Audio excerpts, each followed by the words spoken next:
Le fils du parrain renverse par mégarde la boisson d'un voyou. Non seulement il refuse de s'excuser, mais il se met à l'insulter copieusement, l'accusant de ne pas regarder où il va. Le voyou ignore que l'homme en face de lui n'est autre qu'Eddie, le fils du chef de la mafia. Il décide donc de lui donner une bonne leçon. Il glisse la main dans sa poche, feignant de vouloir sortir un couteau, alors qu'en réalité, elle est vide. Il cherche simplement à intimider son adversaire. La ruse fonctionne.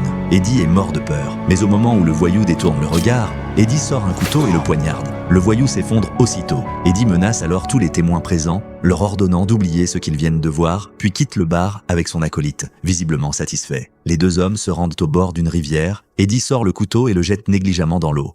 Son sang-froid donne des sueurs froides à son compagnon. Ce qu'Eddie ignore encore, c'est que ces actes de cette nuit vont attirer de graves ennuis à toute sa famille. Le lendemain, dès que son père apprend l'incident, il convoque Harry, l'homme de confiance de la famille, pour régler l'affaire. Le bar étant équipé de caméras de surveillance, s'ils n'interviennent pas, Eddie risque 10 ans de prison. Pourtant, ce dernier se comporte comme si de rien n'était. Harry commence par interroger Eddie sur l'arme du crime. À sa grande surprise, le jeune homme a fait preuve d'une certaine présence d'esprit. Sachant que la vase au fond de la rivière est épaisse, il y a jeté le couteau. De plus, il affirme ne pas avoir frappé trop fort, la vie du voyou n'est pas en danger. Ces informations en main, il reste à s'occuper des enregistrements de surveillance et à acheter le silence de la victime. Harry se rend alors au bar et annonce sans détour au patron qu'il est venu effacer les images de la veille. Le patron refuse catégoriquement. Un ami assis à ses côtés lui donne confiance. En cas de bagarre, ils ne seront pas en reste.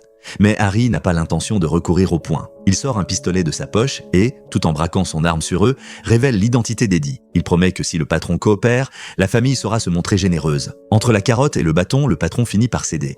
Il retrouve l'enregistrement de la veille et, après vérification, le supprime. Harry lui soutire ensuite le nom de l'hôpital où se trouve le voyou. À son arrivée, ce dernier dort encore. Son état ne semble pas préoccupant. Harry le réveille et lui expose la situation sans ambages. Cette blessure n'est rien, mais s'attirer les foudres de la mafia au risque d'y laisser sa peau serait une bien mauvaise affaire. Le voyou finit par se laisser convaincre et accepte de ne pas dénoncer Eddie à la police. Harry pense avoir réglé l'incident. Ce qu'il ignore, c'est que l'affaire est loin d'être close. Elle va même mettre toute la famille dans une situation des plus périlleuses. Cet extrait est tiré de la série Erta Mohan, Gangland.